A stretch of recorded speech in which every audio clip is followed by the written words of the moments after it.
Hi, everybody. My name is Ingrid Jensen. It's a pleasure to be here with you and the Lamar University Jimmy Simmons Jazz Festival crowd.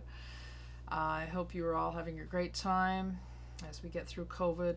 This has been an incredible year, and I know we're all going to come out of it better than ever. So I hope you enjoy what I have to offer as far as answering some questions and presenting some clinic material to you all. So I'm actually going to start with a question from Jonathan Blake, who, by the way, there's a really great drummer named Jonathan Blake. This is Jonathan from Central Middle School, and he said, do you have a daily practice routine? If so, what does it consist of? Great question, Jonathan. I do not have a daily routine that is the same. Routine to me sounds like it's something that's similar. Let's see what the Webster Dictionary definition of routine is. This is my new favorite thing since I'm home and I have time to do things. Ha ha ha. But at least I have time to look up things like the word routine and get inspired by the actual terminology of the makeup of the words that are sort of like our chord changes and rhythms and the eventual language that comes from investing in every part of any language, in this case music. Routine, a sequence of actions regularly followed, a fixed program. That's what I thought. I settled down into a routine of work and sleep. As a matter of routine, a report will be sent to the director. Okay. A set sequence in a performance, such as a dance or comedy act. There could be flexibility in that. As an adjective, performed as part of a regular procedure rather than for a special reason. I kind of like that one. Verb, organize according to a routine. All had been routined with smoothness. Route, ooh, I like that though, from the French, the route, road. Oh, okay, so routine as in a road, definitely. Routine as in a very organized, must do it this way every day kind of thing. Nah, never could do that. I was given exercises when I was young, and any trumpet player knows these ones, called Clark studies.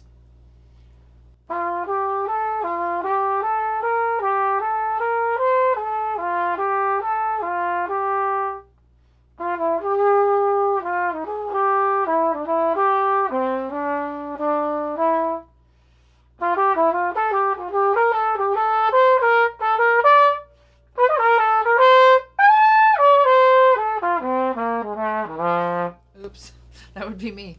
I'd start playing it and I would go on a different road. A road, there's many roads to get us to the answers that are posed in so many of these questions that we are approaching as we learn this music called jazz, or just music. I like to call it just good music. I was raised on good music, and it was good because it swung, it had melodies, great lyrics, a lot of great characters, beautiful humans that I actually met in my many years of doing this. And so that gathering process of doing things on a day-to-day basis so that I could be on the road to gathering language. Back to the Webster, right? Back to that good old Webster's dictionary app. Or maybe it's not Webster's, it's just the dictionary. So that's kind of cool. So to really dig deep into the answer to that question, which I could do an entire clinic on, and I probably will, is what is it I need to be working on in order for my instrument to flow? And in this case, I've decided I've set a goal for us here to follow me through learning a tune. It's kind of a tune I already know, but it's not going to hurt to revisit it and really, really dig in and shed it. Okay? So what I did in the research for this tune, because you have to research stuff. We have to be looking at history, and we have to know the roads before us before we can just suddenly create a new route, right? If there's no previous map, you can't just randomly start making one up, or we're going to run into a big rock, big mountain of granite that's going to say, yeah, you should have probably looked at that original map. That would have got you where you're going. At least you could have at least had an idea of what the territory and the terrain looks like. And language, words are amazing. That Amanda Gorman, I think she's really upped our ante as far as appreciating words and putting language into a musical form, which it already was. I think we've just separated so many things and put them in boxes over the years. So my goal in this practice routine that I'm creating for Jonathan Blake from Central Middle School is a tune called Tune Up. I'm not sure how legal it is for me to be saying names of songs here, so if you guys want to edit that out, go for it. But it's a song apparently written by Miles Davis. A lot of people think it was maybe a few of his bandmates that contributed some of the information to that tune early on, but I'm going to say Miles Davis wrote it. And so I looked up in my research, as you should do. I started YouTube Googling, and one version, pretty fast.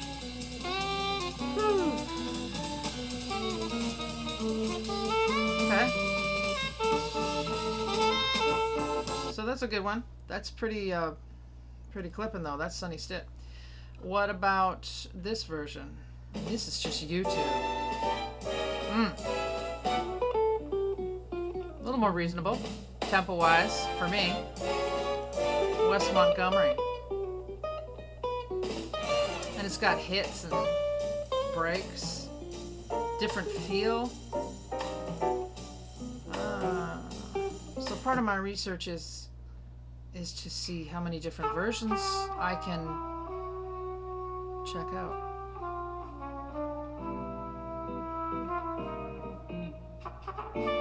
There's Chet. Also pretty fast. And the more research one would do on this tune, of course you have to hear Sonny Rollins, right? It's also pretty tipping.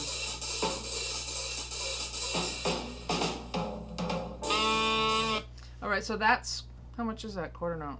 Let's find out. Put my metronome on. It's definitely around quarter 243, half note 121.5. So there's some information I can put into my map building. Is tempo. What's the tempo I want to start with and start thinking about? If I'm a drummer or if I'm a piano player or a bass player, I think I need to know that there's all these different tempos that I better be able to master when it's time to play the time on the ride cymbal, or it's time to walk the bass line, or to even just outline those chords in time.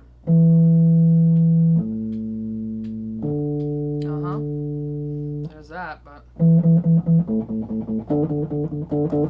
if you're playing the ride cymbal, you're not thinking of those notes in repetition like that, but you're definitely hearing those intervals, right? You're hearing the 2, 5, 1, 2. It's all those intervals that make those chords happen and those progressions happen. So there's the 2 chord, there's the 5 chord, it goes down a 5th or a 4th, back to home, and that becomes a constant, and then it goes down another whole step to the next key, and then it does the same thing, and it goes down there to this other key, which is another whole step below, and then there's just a cycle to get us back. We can talk about that later.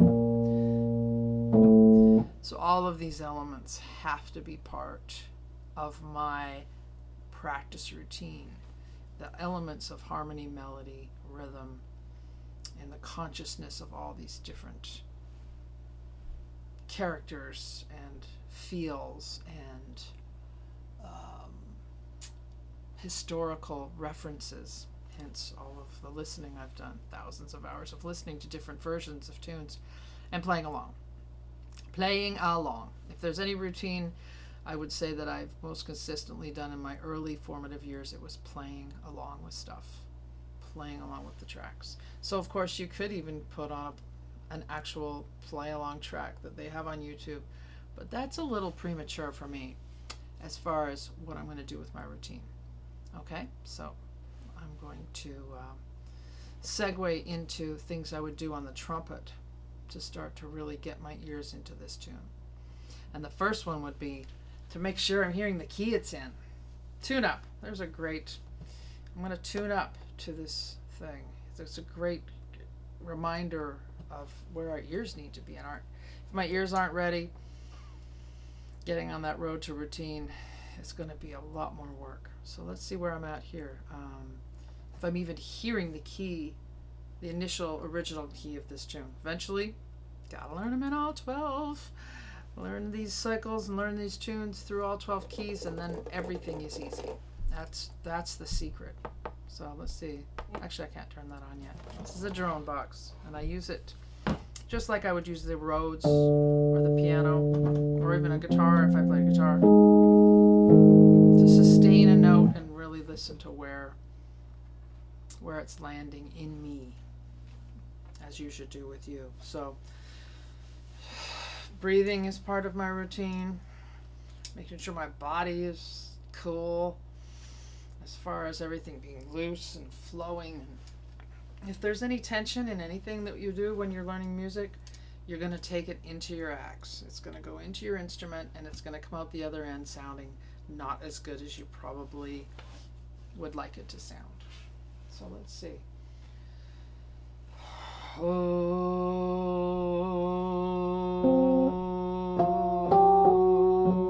F sharp, F sharp. Okay, that's interesting.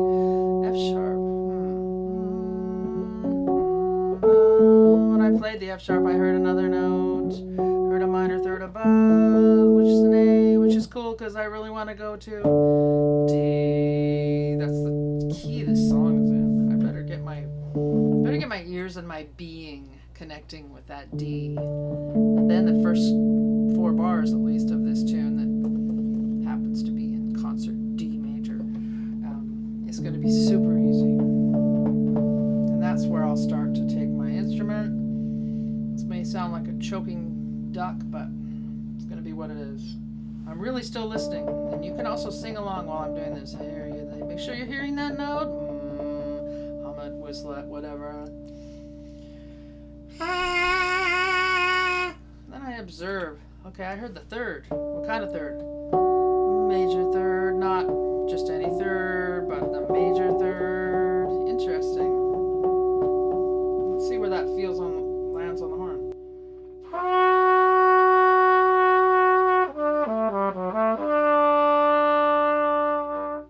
I better check in on the melody. What's the melody?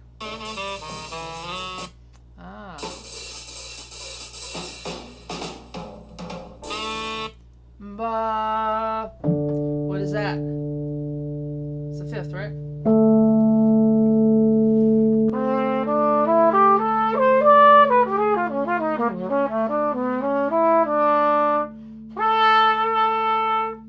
Clark Terry used to call that fishing for fingers. You just fish around till you find the right note. So we know the 5th. We also know Sonny Rollins just played that note. Ba.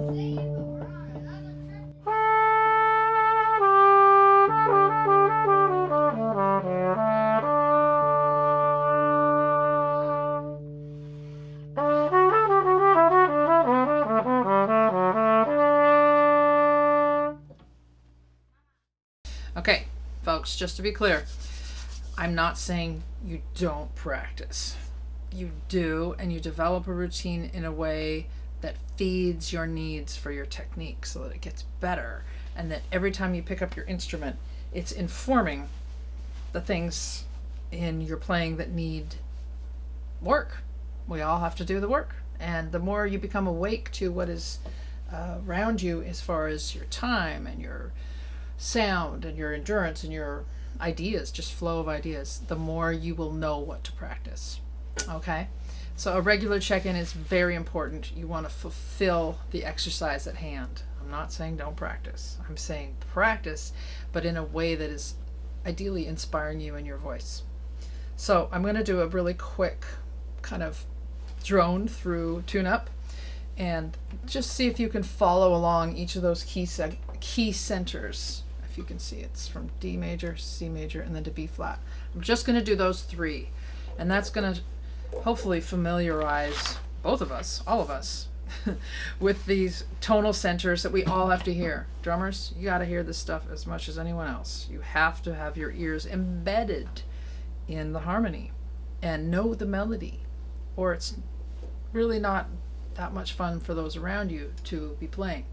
So let's get busy. I'm going to start with D, because that's the center of our first resolution. 2-5-1 in D on tune-up at A. So check this out. I might start free first.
Through that, I've explored all these three key centers, D, C, B flat. But there's more to learn as well. When I play along with the song on the recordings, I'll also be getting more of a visual or an audible of what's missing. and what I need to start working on even more. So right now, it's bare bones exercises through all those keys so that I can become familiar with the sound of home. And each one is a home, right? The D is a home, the C is a home, and the B flat. The D, major. And from there, holy mackerel, writing can happen, right?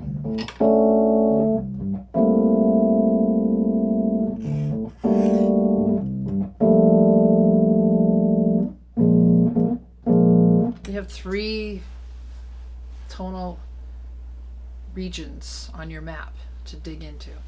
Okay, so have fun. I did want to read a really quick kind of outline here of things you can do. This is Ingrid's play plan. Number 1, play along with recordings and listen to live music.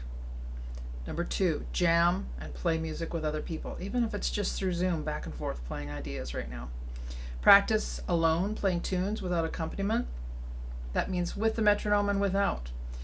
And play-alongs, of course, but take the piano out if you're a horn player, so you don't start playing along with the comping parts. And you can mix a lot of these things out. If you're a drummer, you can mix it out and just play with bass. Mix everything out and just play with the bass.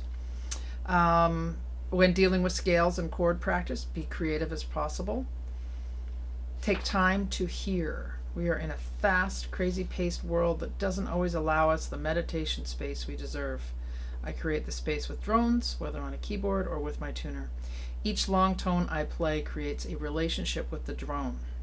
This game has helped my internal awareness of my pitch and my understanding of chords, their extensions, and their corresponding modes. Number 6, write music. The more you document what you are hearing and hear your ideas played back, the more you will grow. Memorize tunes and the music you will be playing with others. This is the only real way to be free and to be yourself in the music and not distracted by the notes on the page.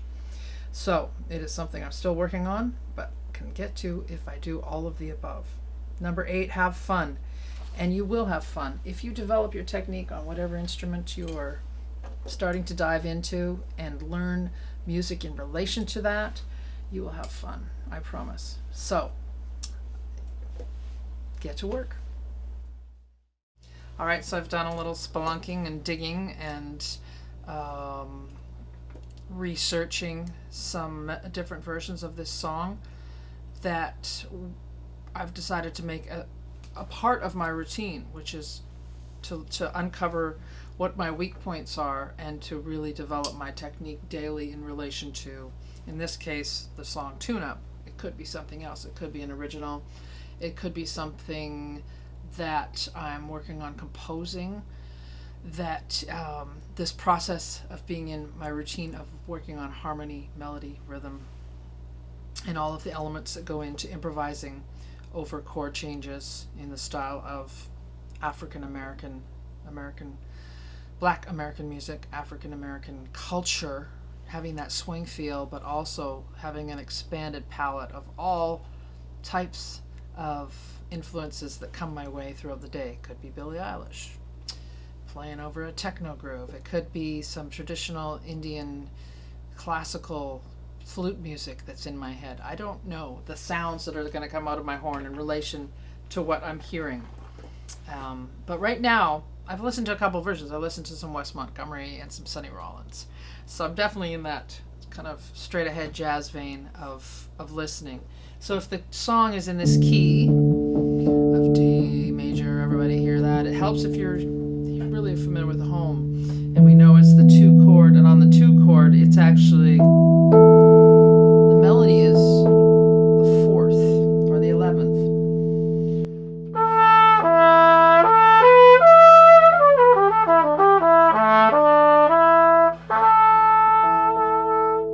After listening to a bunch of versions, and also knowing the song,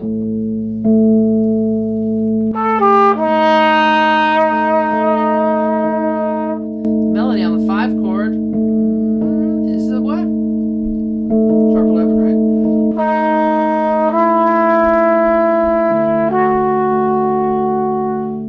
And it resolves to the major 3rd. So basic harmony absorption is my part of my routine.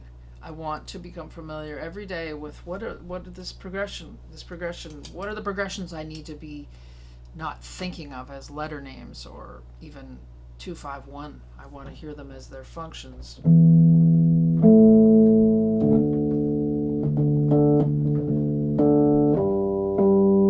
In the case of this tune, it's just cycling through 3 keys. Right? Back to that.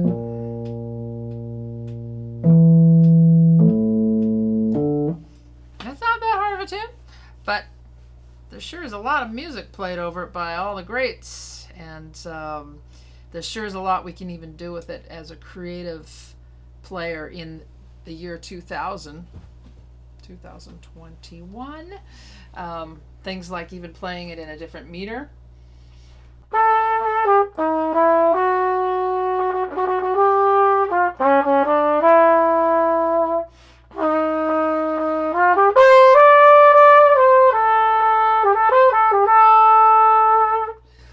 Some sort of 7. Sort of 7. I'd probably put my metronome on to help me with that one, just to start shedding and really getting clear, like awesome time. You want to have awesome time, not okay time. So that's a big part of my shedding. I'll just go into 4, just to be routine minded. I want to have a road that has clarity to it, but still some adventure. So I'm going to just shed the melody, actually.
Now, my little experiment of playing it by myself without any accompaniment has opened a whole awareness chamber of what I need to be working on.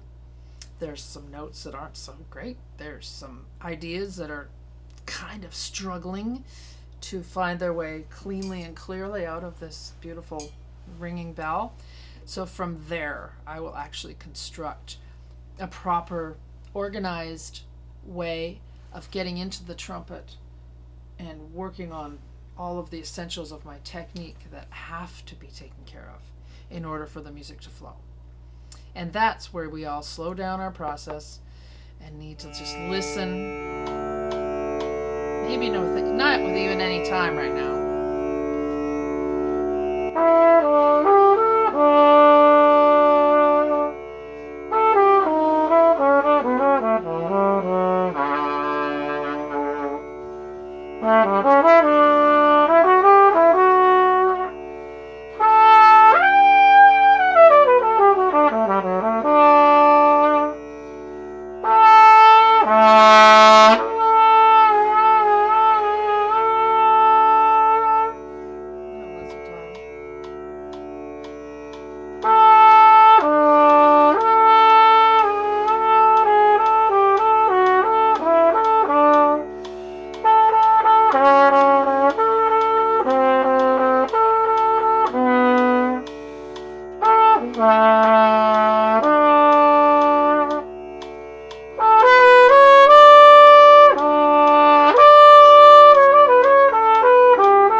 slow that one down or compress what I was doing into words would be digging into the first 4 bars of the song, putting a tempo to the work I'm doing as I'm expanding over the chords, starting to really, really reference the melody and dig into all those intervals that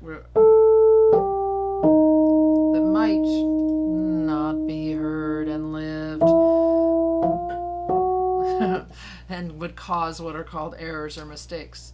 So slowing everything down, extracting what needs to be there after doing the homework is how I build my routine. And it doesn't matter what instrument you play, because you'll know if you can't play that tempo, and you'll know if you can't outline those lines in time, because you'll have your little guides, which could be a sound, could be just, you can find drones on the internet, you can use your metronome on your phone, and eventually get to the point where your foot tapping is not the timekeeper, but it's the dancing part of your body. And so that's my routine, is to really inhale as much of this music as humanly possible, and as many of the elements that come with it. What musicians or educators have influenced your playing the most? All of the good ones. All the good ones that cared and gave me things that at the time I thought maybe were not within my reach, and I found my way to reach them and get to them.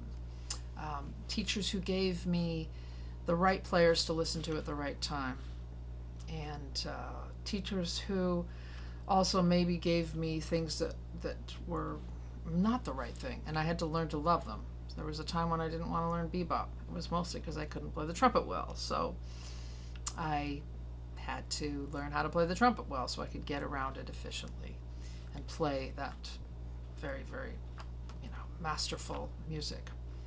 What is your favorite musical experience, either performing, leading, or as an educator? All of them. Performing is definitely a highlight these days, playing with other people and putting all these ideas that I spend time working on in my own time, but also in sharing with my students, putting them into action, getting them on the road to creating something together as a unit. What resources can you recommend for students beginning to improvise or progressing from a beginning to an intermediate level, middle school? Well, right now, I think you've seen the resources. Going to the music online, which used to, the computer is my former record player. I used to put a record on and play along with that. And that was how I did it. But you now have everything possible. I would say when you're playing along with any of these tracks that you can find easily on the internet, make sure that if you can mix out the piano and just play with bass and drums, or even just with drums, and use those tracks to keep the form more in your own imagination than relying on the track to feed you every detail. So that's a really important one for me, is just to do what I showed you earlier in this clinic, which is to learn the chords and learn the progression by ear from the recording, and then reference it with a lead sheet if you have to. If you're really lost, you're like, I don't know what that chord is, and you look at it and you're like, A7 flat 9, what does that mean? E7 sharp 11. I'm looking at that lead sheet over there, and there's even some notes that aren't clearly articulated in the chord symbols. So looking at as an investigator as much as the fact that is your information that's telling you what to improvise, because it isn't. The page is just a piece of paper. So those are my answers to the Jonathan Blake's questions. From Kevin Stone, Barbers Hill High School: what fundamentals do you incorporate in your daily warm-up, and do you ever vary your warm-up time or materials? Oh, I guess we already know the answer to that question. It really is based on the music I'm working on and where my particular chop setup is at. Right now it's on a weaker side because I haven't been playing as much. Thank you, COVID. I didn't get COVID, but just thank you for this time when there's just hardly any real live playing in my life. It'll pick up now that spring is here because I do a lot of outdoor playing. So I have to incorporate a lot of functional things into my practice routine so I don't hurt my chops when it's time to really play. So maintenance is a big part of everything these days. And I'm going to read these top questions last. This is from Marcus Duran in Temple High School.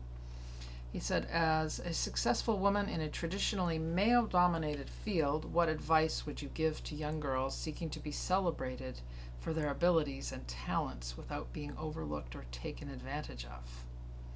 That's a beautiful question, and a very strongly worded question in almost, the answer is almost within the question. So celebrating all of our abilities and talents. There should be no difference between girls and boys, black or white. I think we should all be celebrating what we bring to the table, the work we have done. And anyone who is just dabbling in playing this music, just going, what is this interval?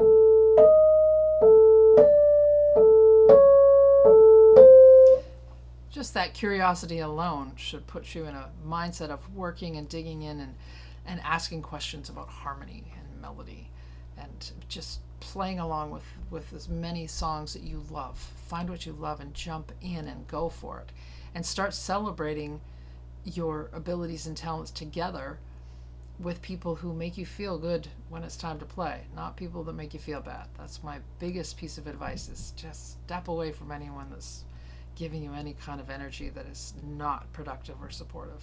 There are so many beautiful people and so many wonderful things we can do in this life that we all have, that wasting time with anything besides that celebrating feeling is not worth it and not worth your time. What is the difference between women who succeed in music and those who do not?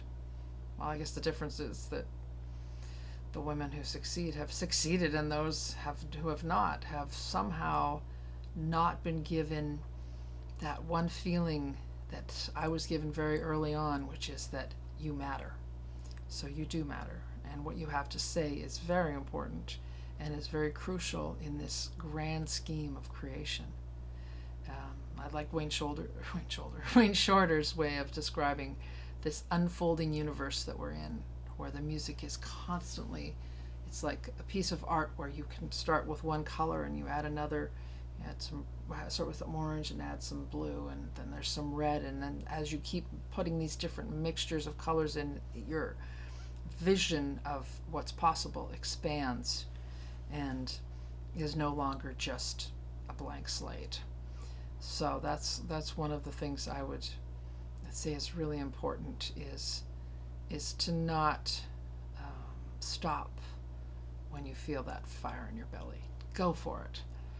How would you draw the line between adapting cultural music into something new and appropriating music or monetizing off a struggle that was not your own? That's a big line, and I'm not sure how to answer that one at this point, because it's definitely on my mind, especially as an educator. I'm looking at this music that I was very fortunate to be exposed to as a child. My mom was a huge fan of Scott Joplin and Oscar Peterson and all the swinging piano players. She happened to play classical piano, and she felt a connection to that music, and it just, her technique allowed her to easily flow into playing Scott Joplin and ragtime, and really exposing my sister and I to this style of music that is definitely not Canadian, but was embraced quite quickly by the Canadian school system. In my band program, we had so much music that was from south of our border. And at the time, I think I probably took for granted the fact that it was just something that gave me joy and brought me through my own struggle as a teen who was very, very insecure, and as someone who was not so confident when it was time to start taking a solo. And it was that joy of hearing someone like Clark Terry, who, even before I met him, we became very good friends in life, and he was one of my biggest advocates for what I was doing when I put the horn on my face, which even then, when I met him, I was like, what am I doing? Who am I in this music? All I know is it's really fun when it's time to start improvising, so why not? And when I heard him early on, he was one of those spirits and voices that just said, just play. Don't question it. If you love this, play. And so I did.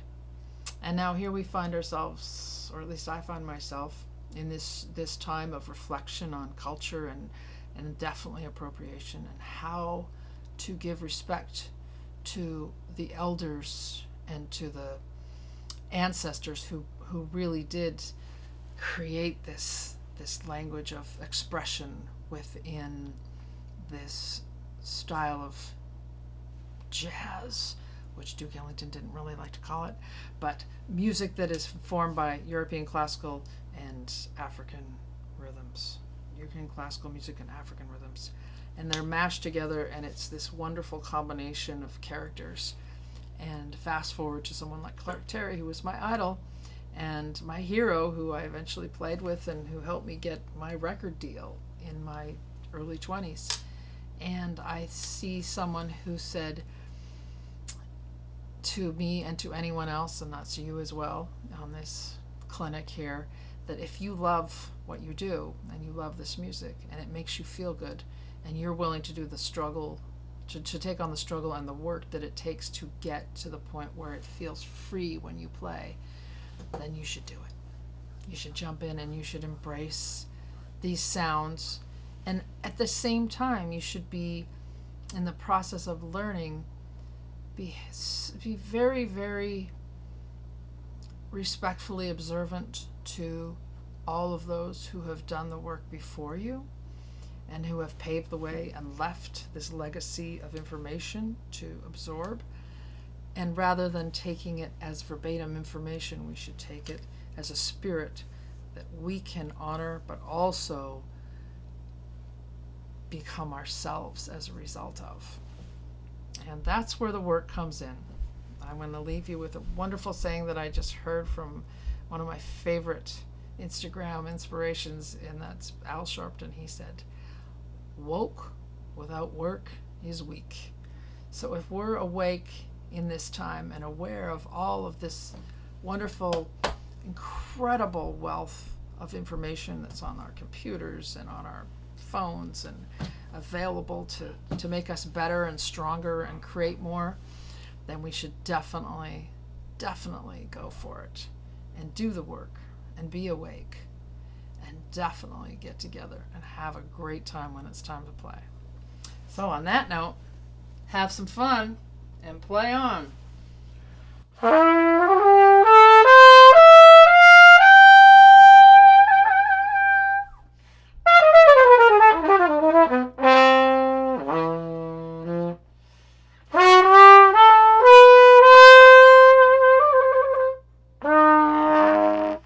Time to empty my spit valve.